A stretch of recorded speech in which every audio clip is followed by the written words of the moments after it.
What's up, Dragon Ball fam? It's your boy Eddie Sandler coming at you live today with another the state of the meta color breakdown, and today we are going to go over the color red. Now, before we get into this one, I'm gonna apologize. You're gonna hear a little background music. My daughter's with me, and I wanted to make sure I have these videos for you ready to go because I took a little break because I didn't want to put anyone's thoughts to this array. So I want to wait till after the banners hit these next colors and give the proper explanation post banners. So I didn't have to double tap, make one before the banners, make one after the banners. So those first two videos are solid. Yellow decks didn't change, told you they weren't going to change, as well as the blue decks. The only thing I have to go back and add to the blue deck, it's not that it's gonna be anywhere close to being the best, but I see a lot of people are playing it is the Gohan, the 3 energy Gohan, right? The 3 energy Gohan, it's a really solid deck. If you don't know what's happening, you will get clapped by it. But I don't believe it's anywhere close to being the best blue deck, as I still think that's the Ram Goku. So without further ado, let's get into it. The state of the meta for Red in Dragon Ball Super still consists of these three leaders. This is the meta, and these are these three leaders still on top even through the ban list, erratas, limited list, whatever you want to say, man. These just hands down are still the top three. So let's get into it. The only thing that changed, unfortunately, was that Vegito entered the meta, so now it kind of knocked Pan off, right? Whereas before it was a clear 1, 2, 3 cut with SS4 being as one, the 1 star ball being as two, and Pan being as three, and red color identity. But now, yeah, Pan is just taking a back seat because Vegito entered the mix. So before I rank these in order of how good they are, I'm going to give a little background, leader background, awaken side, Z awaken side, and pretty much what they want to do on their opening turns for each deck. So let's start with the Son Goku and Vegeta leader permanent. You can use your excuse me, beautiful. You can use your mono red rest mode Saiyan cards in combo area. Auto, when you use a card in combo, look at up to 3 cards from the top of your deck, add up to 1 red Saiyan card, or 1 red Unis card with a specified cost of 2 among them to your hand, and place the remaining cards at the bottom of your deck in any order. Really cool fact. This is something it should be known by now. If the first card you pick up is your secret rare, you can just pick it up and not have to bottom deck the other 2 cards because you didn't look at it. Same premise with the secret concept. It doesn't have a cost restriction, right? It's just if it's a red Saiyan, it doesn't have to be mono red. If it's a red Saiyan card, period, you get to pick it up. Same thing with red Unison. Specified cost of 2. Awaken, you have the normal awaken when your life is at 4 or less, or you have the alternate awaken, or if you have 2 or more energy and both Son Goku GT and Vegeta GT cards in your Z energy, you may draw 1 card, switch up to one of your energy to active mode, and add cards from your life to your hand until you have 6 cards left. Hold on, I gotta change it. I don't know what she's watching. This is not the floor is lava. Gonna watch the floor is lava, beautiful. My bad, guys. All right, so Awaken side, we have the SS4 Son Goku and SS4 Vegeta in it together. Permanent still the same. You can use mono red cards, mono red rest mode Saiyan cards in your combos. Permanent, your Gogeta GT cards can attack your opponent's battle cards in active mode. When your opponent's Gogeta GT cards attacks your opponent's battle cards, your opponent skips your defense step. Really solid. And now it's an 8 drop to do a bunch of shenanigans. So if you're not going against blue, you don't have to worry about 30 bursts, meaning your attack is going to go through and it's going to be super clean. Board wipe 100% and eat up at least a bare minimum of 3 cards from your opponent. And the best case scenario is 3 cards for them because it's at least 2 super combos in 1 card. Auto, once per turn, when you activate Union Fusion, this card gains Gogeta GT for a turn. Really solid, really good. When this card attacks, draw 1 card, then play up to 1 red Saiyan card with an energy cost of 1 from your hand and rest. The only thing I changed with this leader is now we're not able to play Crown, but it doesn't matter because this deck is still so busted. This ability is still so busted. The Z Leader Awakening is the most hyped up, I want to say, card coming out of the Zenkai series set 1 set. Permanent, you can only include 1 copy in your Z deck. Awaken if your life is at 4 or less and all your energies in rest mode, and you skip your charge phase during the next turn. Red Sun Goku GT, Vegeta GT, pay the skill, cost, and Z energy. Then play this card from your Z deck on top of the specified leader's backside. While this card is in your battle area, while this card is in battle, you can't activate extra card skills or use cards in combo. Really, I don't know why people thought you couldn't combo previously to Z Awakening. You could combo previously to Z Awakening and then Z Awakening. So you can combo out your hand. So let's say if you get let's say if you combo out, I don't know, you have 100k worth of combo, and then you Z Leader Awaken, this adds another 100k to it. You know what I'm saying? Really, really good, really, really solid. At the end of your opponent's turn, switch this card to active mode and remove it from your game. So, opening turns, what you want to do for the SS4 deck is pretty much play the SS4 preparing to brawl duos, which is one is SS4 Goku and the other one is SS4 Vegeta. They both have the same permanent. If your leader is a Red Sun Goku Vegeta GT card, reduce the energy cost of this card in your hand by 3. When this card is played, they have an auto to autos. When this card is played, switch this card to rest mode, then place this card in its owner's drop area at the end of the turn. But you don't have to worry about an effect because your leader does combo off guys in rest mode. So the second effect will net you an extra card because when this card is using a combo from your battle area, draw 1 card. So in sense, you draw 2 cards. Surely, I guess you draw 1, but in sense, you'll draw 2 because it's super, super valuable. Because when a math starts adding up, your opponent's going to have to start comboing out of these guys, and you're just letting cards for free. Really, really good, really, really solid. This is pretty much the main draw engine of the deck itself. For the state of the meta for the red, it's really weird. I'm not able to really go like the other ones, right? I was telling you guys incorrect and correct, giving you guys like in depth, not in depth, but like just insight to some of the mistakes that I see. I'm not really able to do that for this because I don't want to double tap and get in trouble because I have a lot of these red decks on the Patreon, PPG DBS Patreon page, and I want to keep that exclusive for them, especially since it's pretty much almost Nats time, right? We have a month until Nats. So, yeah, I want to keep that exclusive for them. I don't feel like it's fair that they pay their money, they have their deck, and for me to actually go out and tell them what I told you guys, essentially. But if you guys know me, you guys know what I feel this deck should be playing. And if you're in a Patreon, you can feel free to share with your friends if you want. Moving into the next leader itself is the 1-star ball. Permanent. You can only include up to 6 Dragon Balls, and you can't include non-red battle cards. Non-red battle cards are anything that doesn't have red. If it's a red multicolor, it is a red battle card. Just fun fact. Permanent, this card can attack.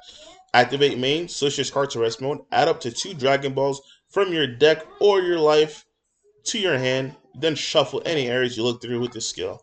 Awaken. If your life is at 4 or less, or you have 6 or more Z energy, you may switch this card and add up to 1 of your energy to active mode. Really, really good, really, really solid. The Awaken side turns to Sin Shinron, Despair Made Manifest. When this card attacks, draw 1 card. Really, really solid, really, really good.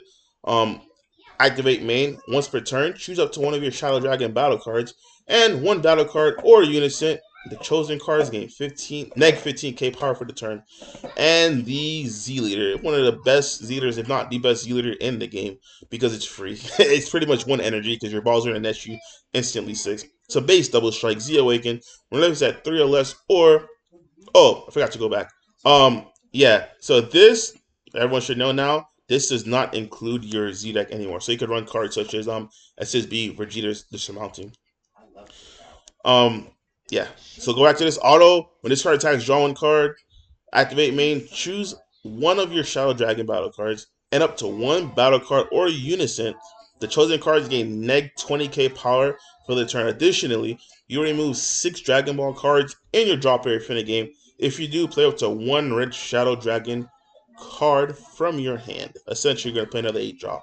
So these are the main 2 guys that you want to keep bringing out, right? Unfortunately, you don't really have a clear turn 1 move in this deck. Like I said, if you guys want to see this deck profile, this is also on the PPG Patreon, so I don't really want to open up my personal turn 1 plays. But your turn 2 and turn 3 is staple in whatever build you're playing. Where your turn 2 is going to be the Sin Shenron Dread Destroyer, and your turn 3 is going to be the Omega Shenron Unfeeling Retribution. That's funny. Unfeeling Retribution is like, I don't know what he's unfeeling. This guy is about to inflict a triple strike to the dome. But the 4 drop, you play it for 1. Yeah, let me read all that real quick. Choose one of your other Shadow Dragon battle cards and KO it. When this card attacks, shield up to one of your opponent's battle cards or unison and it gains negative 20k power for the turn. Activate main limit 1 if your leader is a red Shadow Dragon card or and your leader is a Z leader or you have 6 or more Z energy, draw one card and play this card from your hand. So really, really good, really, really solid because it replaces itself when you play it. That's insane. Then we have the 8-drop. The permanent, when this card's power would be reduced, it gets 5k power until the start of the next turn instead. If this happens, negate this skill until the start of the next turn. Really important fact: if they did not use this ability before and they are under imposing presence, they will not be able to attack because imposing presence requires you neg 5k. But if they are not able to neg the power, it's not gonna happen because the very first instant of this thing losing power is gonna gain instead. So you can kind of trick your opponent. Well, if they're playing 1-star ball, yeah, not always assume your opponent knows what they're doing. But if they do make that misplay, just understand they can get locked out. If they leave the last attack and they use all their negging abilities, this will not be able to swing under imposing if it did not lose its power yet to go to 35. All right, activate main. Pay 2 if your leader is a red Shadow Dragon or red Z leader and you have 3 or more energy. Play this card from your hand. Activate battle, really, really good. Once per turn, choose up to one of your battle cards or unison, and it gains neg 3k power for the turn for each of your Z energy. Additionally, if your leader is a Z leader card, choose up to one battle card unison, it gains 30k power for the turn. Really, really good, really, really solid. Because by the time you play this guy, you'll at least have 6 balls in your Z energy. So 6 balls in your Z energy, you're going to have at least a negative 18k power ability from your activate battle. Really, really good. Really, really solid once again. Next leader is Vegito. Oldie but goodie. Permanent. Each Son Goku and Vegeta in all your areas gain red, blue, and green colors. Really, really good. Really, really solid once again. Auto, when this card attacks, place up to one card from the top of your deck in a drop area. If that card is a red card, this card gains 5k power for the duration of the turn. Awaken, when your life's at 4 or less, you may draw 2 cards and flip this card over. You're never going to use that Awaken because we're going to use, I'm going to skip over the Awaken leader and go see this real quick. We're going to use the Z battle card, right? If there are 3 or more colors in your Z energy, this card gains barrier. It has deflex, so it's instantly going to hit.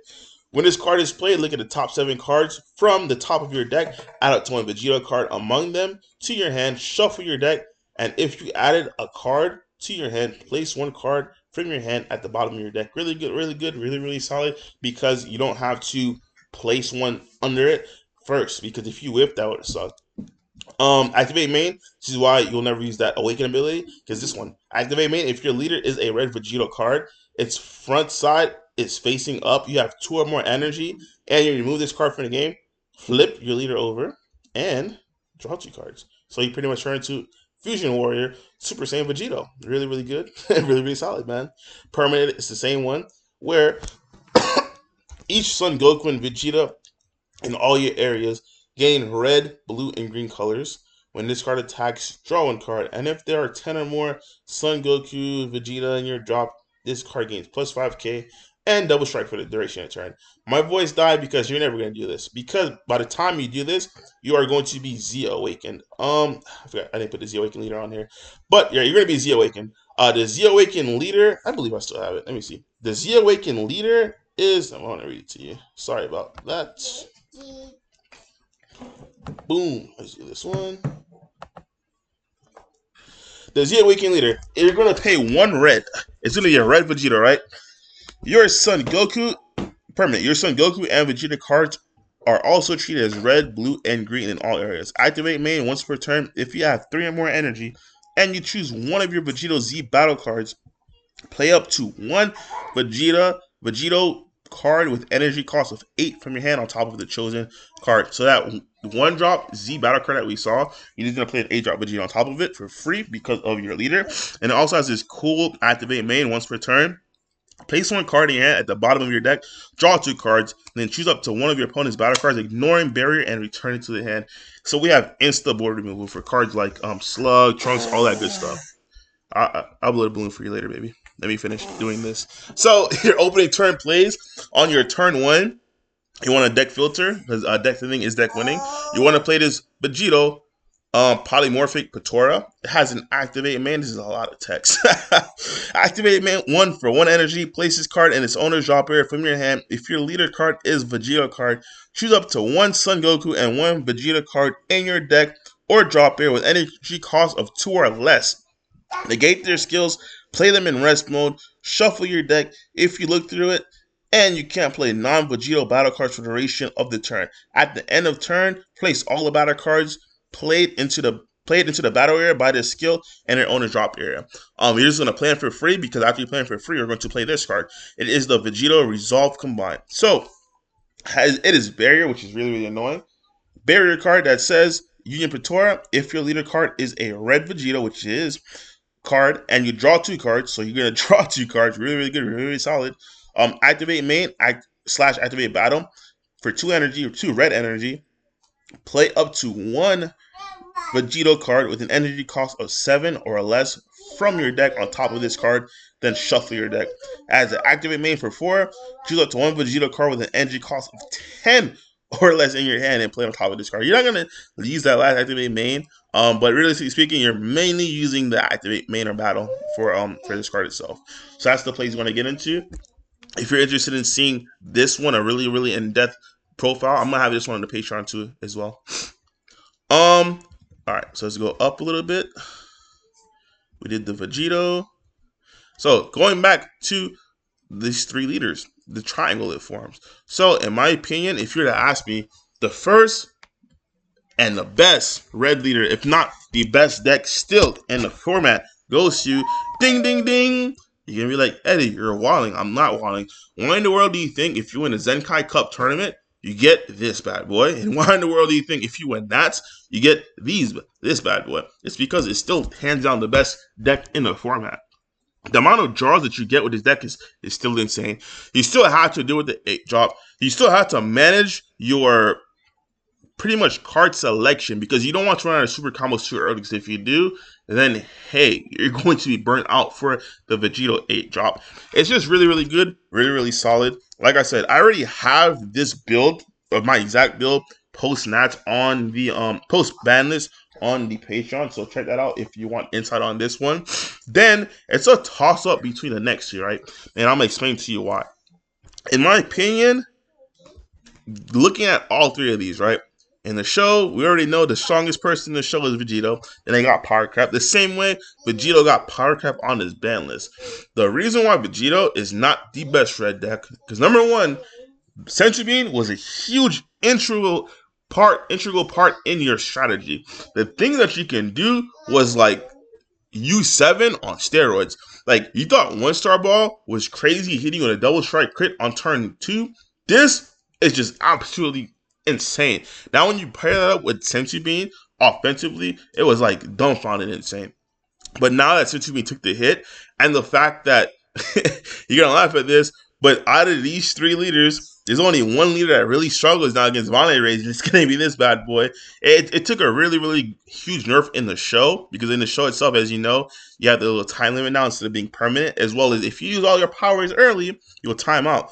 Versus the SS4 deck, it's just OP. So with that being said, the next best red deck would have to be the 1-star ball, still in my opinion. Now, the argument's going to be like, Eddie, you're crazy. Vegito, it would crack the 1-star ball. And you're 100% correct. Vegito matchup, if Eddie St. Hilaire version A was playing Eddie St. Hilaire version B, the Eddie St. Hilaire version playing Vegito would 100% be the Eddie St. Hilaire version playing 1-star ball. But that's the argument that you guys wanted to say for the longest against SS4 versus 1-star ball, right? You're going to say, yes, SS4 beats 1-star ball, but that doesn't make it the best because 1-star is the best. That was never the argument. The 1-star ball was never going to even come close to SS4. But for this specific match, it's weird because the advantage that Vegito provides over a 1-star ball is completely insane. But even with that advantage, the reason, in my opinion, why Sin will still have that second best slot as the second best red deck, if not the second best deck period, in the game is because of the blue matchups. You still farm blue matchups, man. Them taking blue does not like hand destruction. Blue does not like critical. Critical is another form of hand destruction because in order to out combo a certain K double strike crit and a certain K triple strike crit. The reason why I'm not saying the numbers is because some numbers change depending on what the situation is, what leader you go against. Once again, this is all going to be loaded on the Patreon. Those attacks go through. So the only way for your opponent to stop it, if they don't just straight have a hard negate for it, is by burning cards from your hand, which they're not going to. So in my opinion, this still holds its slot, even though it gets shafted by this next leader, which is Vegito. Vegito is really, really good. The thing holding Vegito back, honestly, it wasn't even this color. It's the fact that Senshi Bean is not errata to defensively. Because Vegito, it hurts to go against blue, right? So a lot of players are still gonna attempt to flock to blue because they think, oh, Crown is errata, so it's irrelevant. Where you need help, beautiful? Here you go. Thank you. Yeah, they're gonna think Crown is errata, so they're gonna think blue is D play again, but they're gonna soon realize that red is still gonna be dominant, right? So what's gonna happen is, but Gito's cards don't really have any like way to get around blue's effects. I'm just gonna leave it just like that, right? If you know, you know. If you don't know, join the PPG Patreon, and then you will know. But with that being said, this card is still really, really good against any color that's not blue. Against green, you have problems. Against black, you have, well, if you're playing black, you already have problems. But against red, you have problems. SS4 can deal with it. The 1-star ball, you have problems. Against any other red deck that's not SS4, you have serious problems going against this deck, man. Yeah, if you're playing blue, sometimes you're in there, but if you're playing blue and your blue strategy doesn't counteract what this is trying to do, you're going to have problems, man. Like the blue 3 energy Gohan, it's not able to really counteract this deck. So if that deck for some reason becomes the deck to play, which in my opinion it shouldn't be because it's not even close to the power level as a certain blue deck that I showed you guys on the last State of the Meta blue video. What is number 1? You need help, beautiful? There you go. Then this will just form that Gohan deck. But otherwise, this deck is really, really solid. I'm telling you, if you guys were to see this deck pre-errata for Bean, it would be 100% insane. So out of all the red decks, this one took the biggest L because this one lost Bean and it still gets hit to V-Rays. As bad as V-Rays is, it still gets hit to V-Rays. But with that being said, as bad as V-Rays is, still, if you're playing red, hold on to V-Rays. Because if you're playing red and you don't have bonnet rays, you're like, oh, it's 30k or more. It is what it is. We're not playing Dark Broly. If you sit down across from this deck and you think any other negate that's not bonnet rays will save you, you will sorely be mistaken. And the only thing you're going to see is Vegito literally, you're going to see the earrings just sign the match it for you because you're going to be shattered into a million pieces if you try to keep out comboing those attacks, man. It is what it is at that time and point. So, with that being said, I hope you guys enjoyed this video. We will have, I think, green is next, and yeah, we're not doing black until next set. But I'm just kidding. We'll do black too. But yeah, I hope you guys like this video. Hit that subscribe button, hit the bell, and hit that notification button, and press all. And we will see you guys next time. With that being said, guys, stay safe and stay super. There you go, beautiful. You want spider?